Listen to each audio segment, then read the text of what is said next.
Entonces, empezamos con la grabación ya. Hoy día vamos a ver lo que es evolución dentro de lo que es el temario PAES. En evolución le van a preguntar por teorías evolutivas y sobre evidencias de la evolución. Primero, ¿qué es la evolución? Va a ser el proceso mediante ocurren una serie de transformaciones en los organismos, lo cual genera diferentes descendencias a través del tiempo. Por ejemplo, el ser humano se dice que se generó a partir de una simple célula. Hay diferentes teorías, por ejemplo, está la del catastrofismo, creo que se llamaba, que es que todo se crea y se destruye. Vamos a ver lo que es las evidencias de la evolución, que ahí vemos a nuestro Indiana Jones, versión flor. No veo el chat, voy a dejarlo por acá. Ahí sí, ya. Entonces, dentro de las evidencias de la evolución, vamos a tener primero lo que es el registro fósil. ¿Qué es el registro fósil? Como dice su palabra, va a ser registros fósiles que podemos encontrar. Existen múltiples tipos de registros fósiles. Esto se va a ordenar por era geográfica. Es decir, más arriba va a estar, se ve mi cámara, ¿cierto? Se me olvidó corroborar eso. Sí, ya. Entonces, más arriba va a ser lo que es más nuevo. Es decir, por ejemplo, si nosotros hacemos una excavación, vamos a encontrar a los humanos dentro de lo primero o algunos animales. Pero si vamos más a la profundidad, vamos a encontrar, no sé, por ejemplo, restos de un dinosaurio o restos de un humano, no sé, el Australopithecus, por darles un ejemplo. Entonces, entre más arriba va a estar lo más nuevo y a mayor profundidad lo más antiguo. Entonces, aquí, por ejemplo, hay una persona que está haciendo una expedición, ocupé el mundo de Minecraft para este ejemplo, y por ejemplo acá, no sé, encontré huesos de, no sé, una vaca. Entonces, lo más nuevo. Aquí encontré, no sé, restos de un pez antiguo que ya no existe, es más antiguo que la vaca. No sé, un resto de algún reptil también más antiguo. No sé, aquí restos de algún humano muy antiguo, por ejemplo, el Australopithecus, como les dije, y restos de dinosaurios. Es decir, a mayor profundidad es más antiguo el registro que se encuentre. Continuamos. Dentro del registro fósil existen tres tipos de registro: los fósiles de molde, la permineralización y el de inclusión. El de inclusión a lo mejor lo han visto por, no sé si alguien habrá visto la película Jurassic Park, que es media antigua, que es sobre dinosaurios. ¿Sí? Ya, súper. Ahí de hecho, sé que han visto la que es como de los 2000, creo que, no sé de qué año, pero Jurassic Park. Hay un caballero que tiene un bastón con un fósil de inclusión, que es en ámbar. Entonces, en esos fósiles se mantiene las estructuras, es decir, no hay cambios, se mantiene. Es como cuando a uno lo congelan, por así decirlo, en las películas, se preserva. Muy bien ahí, esa palabra era, se preservan las estructuras. Es como si estuviera prácticamente congelado. Se ocupa, por ejemplo, ámbar, que es resina del árbol, y se va conservando. El otro tipo de fósil es la permineralización. ¿Qué quiere decir esto? Ocurre cuando los restos de los huesos quedan enterrados y se mezclan con, no sé, por ejemplo, agua con minerales entran en los poros. Con el tiempo esto se va a permineralizar, lo que genera que se reemplacen las partes del organismo por petrificaciones. Es decir, se regeneran fósiles muy detallados y duros como piedras. No sé si alguien también habrá visto Doctor Stone también, que es un anime en el que la gente se vuelve de roca. Es un ejemplo de permineralización. Y el de molde o impresión también, como se le llama, es prácticamente un molde, como dice, es la huella. Yo no sé, por ejemplo, va a la playa, está en la arena y uno pisa. Queda la huella de uno o pone la mano, etcétera. Y existen dos tipos de molde también. Está el molde externo, que es la marca, o el molde interno que genera las cavidades internas, como por ejemplo las conchas, que queda marcado por dentro en vez que por fuera. Hasta ahí, ¿alguna duda, consulta?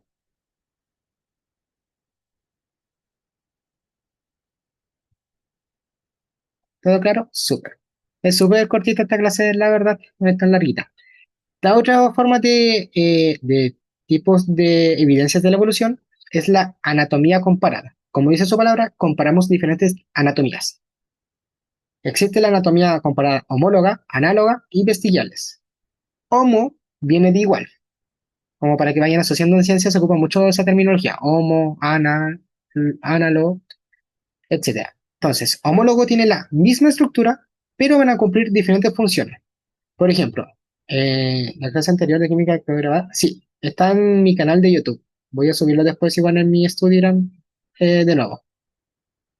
La anatomía comparada homóloga se refiere a que cumplen diferentes funciones, pero tienen el mismo origen. Es decir, son iguales estructuras, pero diferentes funciones.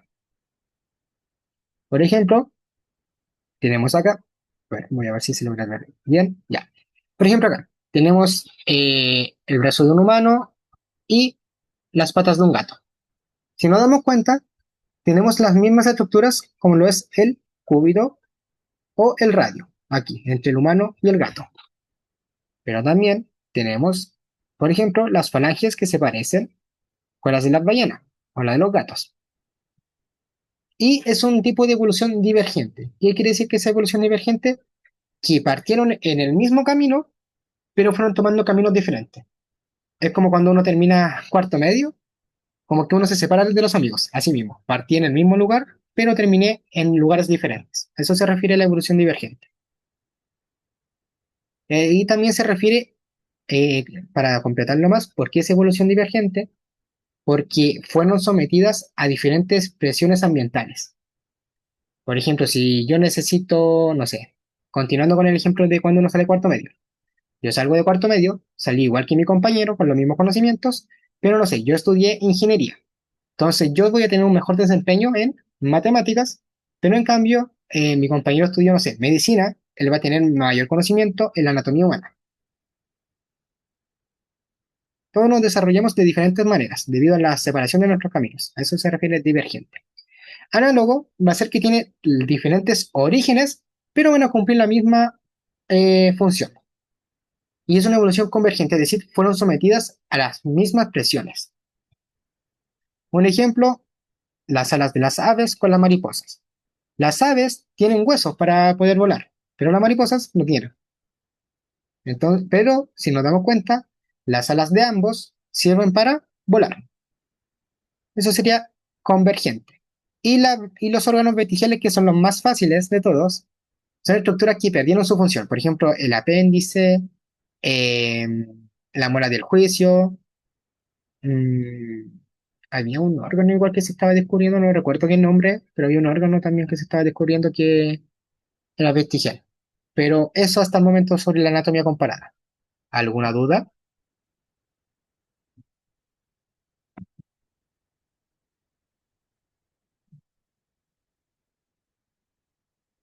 ¿No? Súper.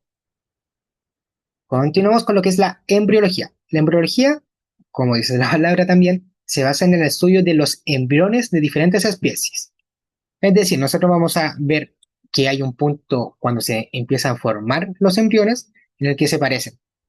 Si mal no recuerdo, esto se llamaba en el blastómero, blastómera. Aquí, por ejemplo, hay blastómeras, que son parte de las células, o son células mejor dicho, pero aquí sí se dan cuenta, ¿qué ocurre con todos estos embriones? ¿Qué tienen en común? ¿Qué pueden ver que tenga todos esos embriones en común? La cola, muy bien. En etapas tempranas se dan cuenta de que tienen las mismas colas, pero a medida que se va desarrollando, por ejemplo acá, ya dejó de ser una cola enseguida. Se empieza a formar ya, esto creo que es un tiburón. Aquí, por ejemplo, el ave, el que está aquí tiene cola, después perdió un poco la cola y aquí tiene sus alitas. El conejo, que tiene cola corta, empieza a perder la cola y está en cuatro patas. Y el humano pierde la cola y tiene sus piernitas para caminar. La embriología prácticamente se basa en estudiar eh, en qué momento tienen similitudes las formas de los embriones. Sugiere que en algún momento hay un punto en común en el cual se desarrollan las diferentes especies. Continúo con los que es la biogeografía. La biogeografía se basa en el supercontinente Pangaea, o Pangea, creo que se le llama.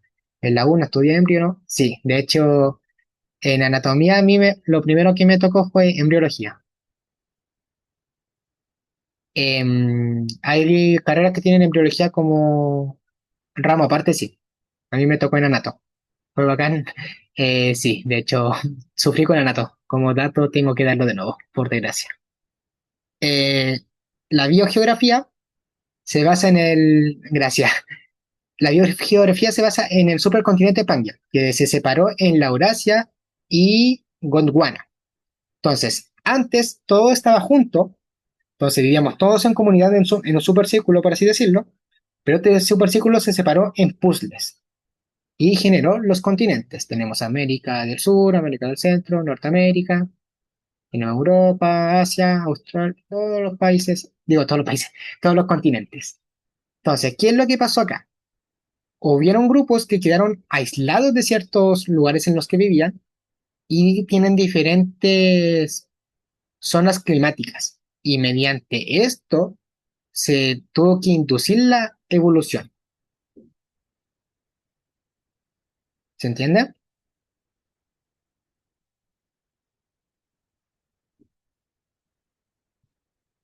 Un ejemplo típico que se utiliza, el ejemplo de los pinzones ancestral. Entonces, los pinzones llegaron a las Islas Galápagos, pero hubieron grupos que quedaron aislados del continente y quedaron separados entre las ciertas islas, y en cada isla habían alimentos específicos. No sé, semillas maduras, semillas pequeñas, no sé, en vez de semillas habían insectos, no sé, néctares, y mediante lo que vamos a ver más adelante, que es la selección natural, lograron sobrevivir y se reproducir. Entonces, mediante esta reproducción, se fueron separando de lo que eran originalmente.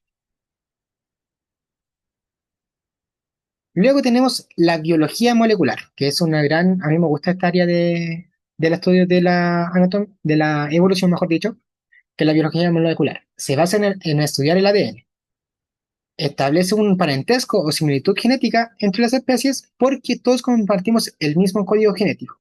¿A qué se refiere con que compartimos el mismo código genético? En que nosotros vamos desde adenina, tiamina, guanina y la C, no me acuerdo qué era la C, pero son secuencias de ADN. Citosina, ya, sí, era citosina. Gracias. La adenina, ya, citosina, guanina, ya. Entonces, ¿qué es lo que se hace? Se construye, se agrupan de a tres, que son las tripletas, y se le da tres letras el ADN, es decir, los códones. Por ejemplo, acá, si yo hago un estudio, ay, no, ay, no sé, ahí sí, ¿qué me sale? Ahí sí. Si yo, por ejemplo, comparo el ADN de los humanos, los chimpancés, gorilas, orangutanes y los gibones, me voy a dar cuenta que, por ejemplo, en la tripleta número 24 no tengo algo en común. Pero en la 25, por ejemplo, tengo humanos AAC, chimpancés AAC, los gorilas son AAT, ya ahí quedé fuera, no tienen mucha similitud con los humanos. Los orangutanes son AAC, tienen similitud, y los gibones son AAC. No sé, por ejemplo, ahora con la tripleta número 26. Es la secuencia del ADN. ADN tiene, por ejemplo, se hace ACT, digo, AGT, después viene ATT, son las tripletas. A eso se refieren los números.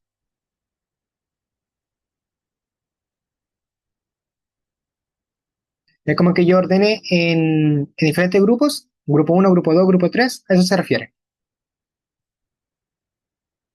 Ya, hasta ahí. ¿Se entiende el estudio de la biología molecular?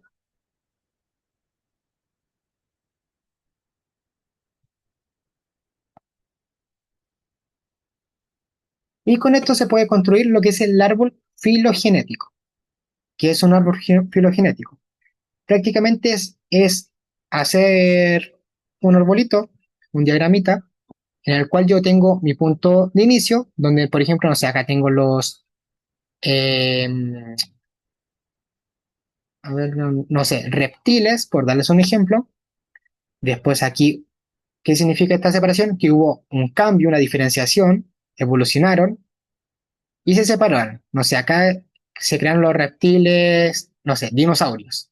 Acá, por ejemplo, se crearon los reptiles, no sé, las tortugas ninja, por darles un ejemplo.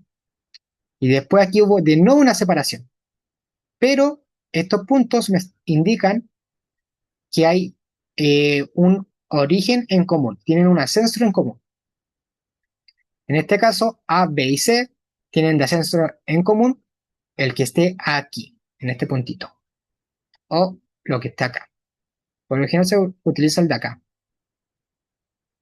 Y tenemos lo que es las teorías de la evolución, que es lo que más pregunta la PAES. Hasta lo que vimos en la diapositiva anterior, es casi todo como, por así decirlo, es fácil y simple. Aquí se empieza a complicar un poquito. La primera teoría es la teoría de Lamarck, que es la teoría del uso y desuso, que es la que muchos conocen. Y también se le denomina la herencia de caracteres adquiridos, y aquí se refiere a que las condiciones naturales obligan a los seres vivos a cambiar o heredar estos cambios. El ejemplo de la jirafa. La jirafa era pequeñita. Para alcanzar el árbol, digo, para alcanzar las hojas del árbol, tenía que tratar de estirar su cuello. Al estirarlo, hacía uso del cuello. Al usarlo, lo forzaba a que creciera y fue creciendo, creciendo y creciendo hasta que llegó a poder crecer. Digo, hasta que creció y podía consumir de la hojita. Entonces, después, si esta jirafa tenía no sé, hijo o hija, generaba descendencia, iba a tener los mismos rasgos esta descendencia, sus hijos. Eh, ¿Qué ocurre? Ya di el ejemplo, pero ¿qué ocurre acá? Hay una contradicción. ¿Qué es lo que hace el experimento de August Weismann? Que puse ahí las ratitas de Kimetsu no Yaiba, que salen todas con músculo. ¿Qué ocurre acá? El experimento de August Weismann se basó en cortarle la cola a unos ratones y ver hasta 20 generaciones, si mal no recuerdo, si crecían con o sin cola. Es decir, yo, por ejemplo, voy a tener hijos, no sé, me corto el brazo para ver si mis hijos nacen con o sin brazo. Mi hijo nació con brazo. Luego, algo extremista igual, el ejemplo, a mi hijo, es como para que se vaya entendiendo, aunque es muy extremista, voy a ocupar otro ejemplo más adelante. A mi hijo le corto el brazo para ver si sus hijos crecen con o sin brazo, pero nuevamente crecieron con brazo. Entonces ahí se descartó la teoría de la mar. No era real de que los caracteres eran heredables. A eso es a lo que yo quiero llegar. ¿Se entiende? Algo extremista el ejemplo, pero para que se logre entender de repente así se entiende mucho mejor. Ya. Luego pasamos a lo que es la teoría de Darwin y Wallace, que es la sobrevivencia del más apto, la lucha por la existencia y la selección natural. Aquí juega un rol importante la selección natural. Algo importante que destacar es que Darwin y Wallace llegaron a la misma teoría, pero de forma independiente. Si bien como que se contactaron en algún momento, pero ellos para estudiar esto fue de forma totalmente independiente. No se juntaron desde un inicio para estudiar. Un ejemplo para que se entienda la teoría de Darwin y Wallace de la selección natural. Si las semillas disponibles en un lugar son duras y de cáscara gruesa, las aves con pico débil, es decir, azules, las aves azules, tendrán desventaja frente a las aves con pico fuerte, es decir, las amarillas, ya que las amarillas van a poder alimentarse adecuadamente. Las de pico débil no se podrán alimentar y no van a sobrevivir, por lo cual no tendrán éxito reproductivo. Mientras que las aves con pico fuerte, al poder alimentarse, van a poder sobrevivir y reproducirse. ¿Se entiende?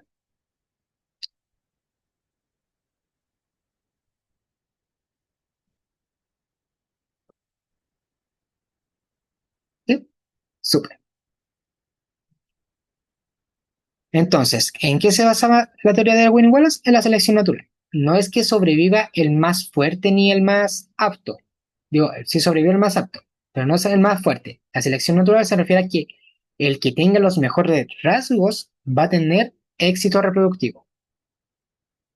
A eso se refiere. Entonces, vamos a tener también lo que es el gradualismo y el puntualismo. Para Darwin, las variaciones eran discretas y continuas, es decir, durante el tiempo uno iba cambiando, pero de forma lenta. Es como, por ejemplo, cuando uno va al gimnasio, yo no voy a cambiar de un día para otro a tener músculo y estar marcadito como las ratitas de Kimetsu. Voy a tener que estar, no sé, 3 meses, hay gente que va a tener 8 meses, va a depender. Pero lo que quiero llegar de que el gradualismo van a ser cambios lentos, pero constantes. Es como esto que dice que el 1% cada día hay que ser mejor y en un año como que uno cambia harto. A eso se refiere el gradualismo. Son cambios lentos, pero continuos. En cambio, el puntualismo van a ser cambios rápidos, pero van a ser poco frecuentes. Es como, por ejemplo, un ejemplo que tenga.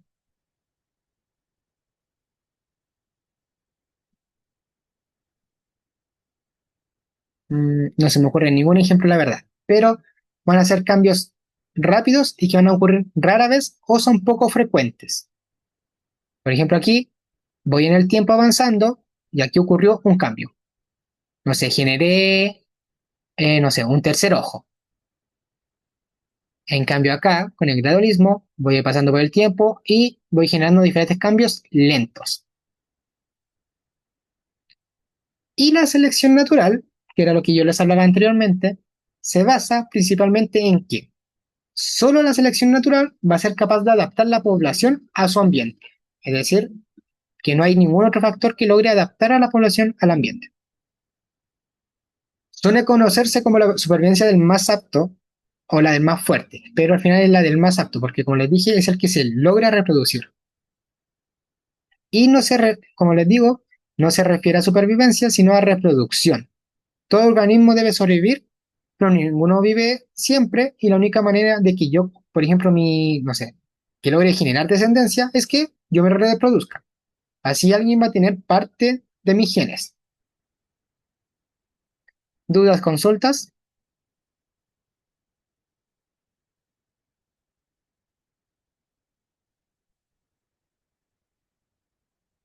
¿Todo claro? Súper. Dime, pero, ¿qué ocurre con el gradualismo?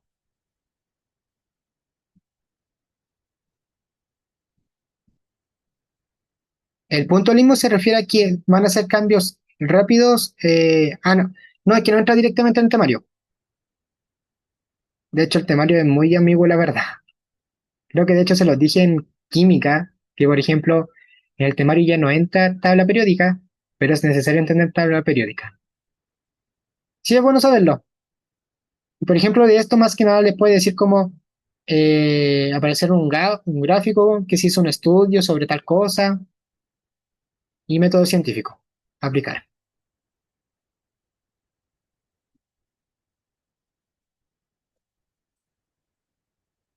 ¿Todo bien? Súper. Ya. Un ejemplo sobre la selección natural, no sé si han visto el pájaro loco, que es un pájaro carpintero. Y aquí tengo escarabajos. ¿Qué ocurre con la selección natural? Por ejemplo, estoy en un bosque y tengo escarabajos rojos, tengo verdes y los pájaros carpinteros comen escarabajos. Esto fue un dato que lo vi hoy día porque estaba buscando ejemplos para selección natural. Yo ni siquiera sabía que comían escarabajos. La cosa es que el pájaro carpintero va a ver más a los escarabajos rojos porque los verdes se logran camuflar en, en el bosque. Aquí se los comió y empezaron a quedar pocos de los rojos, si se dan cuenta. Por lo cual, los que vayan sobreviviendo van a poder reproducirse, en este caso, los verdes. Y los rojos van a dejar de tener descendencia. Este es un ejemplo de selección natural. ¿Todo bien?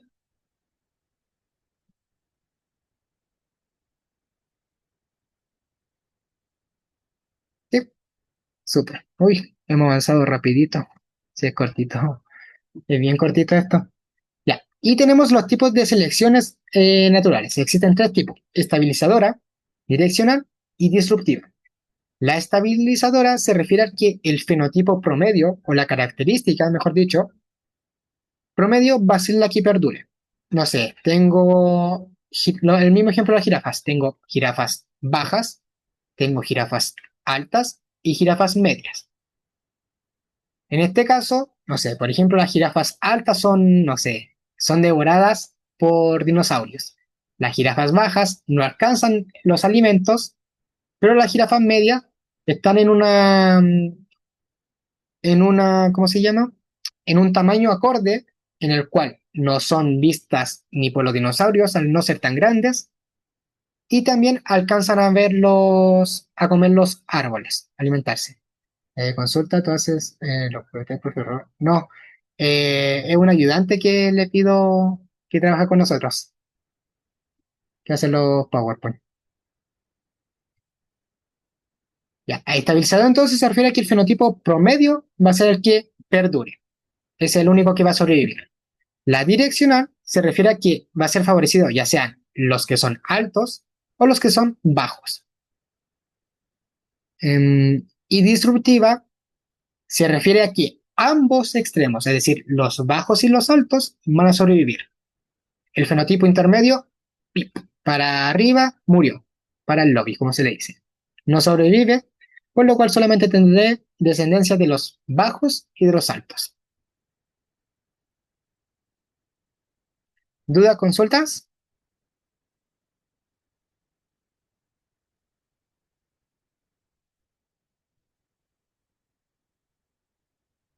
Ya. Sí, puedo volver a explicarlo.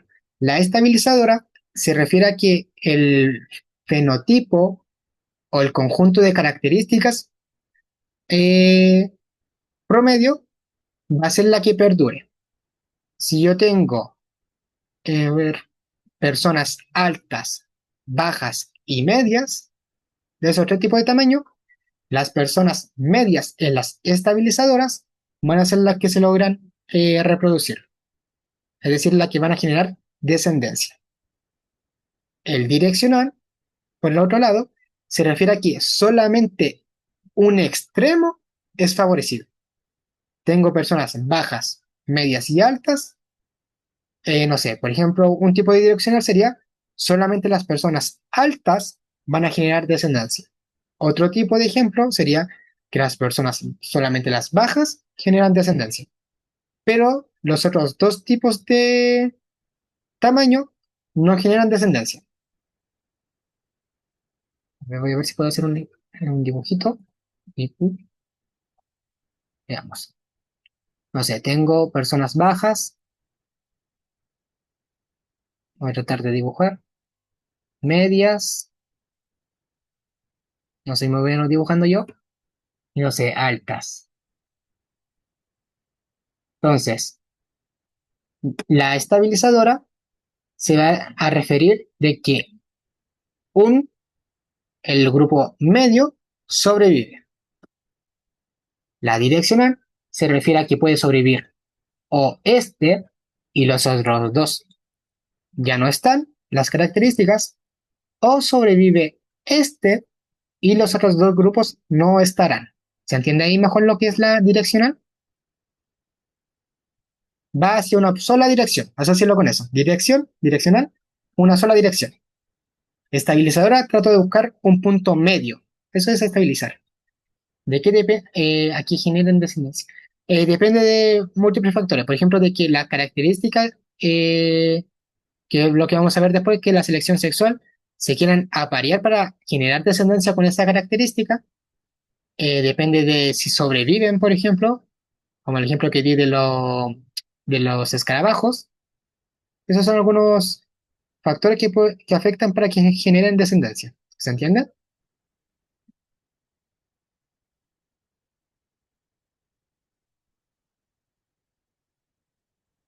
Súper. Y la disruptiva quiere decir que yo irrumpo, piénselo así, disruye algo. En este caso, voy a romper el punto medio y solamente van a existir los bajos y los altos. Los medios desaparecen.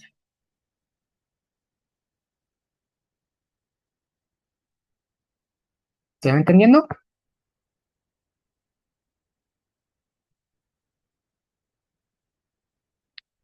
Y pasamos a lo que es la selección sexual. Tenemos la selección intrasexual, que es la competencia entre los miembros de un sexo para aparearse con otro. Por ejemplo, los venados, que compiten para poder aparearse con la hembra. Tenemos por otro lado, o de repente incluso algunos hombres que son medio tontos, por así decirlo, que compiten, como en las teleseries que salen, que se pelean. Y tenemos la intersexual, que es cuando un sexo, por lo general son las hembras, eligen la pareja basándose en el comportamiento del otro sexo o en las características que tenga el otro sexo. Por ejemplo, las hembras acortejan a los pavos reales. Es un ejemplo. El pavo real, digo, el pavo real macho, mejor era el pavo real macho, corrección, corteja a la hembra. ¿Dudas?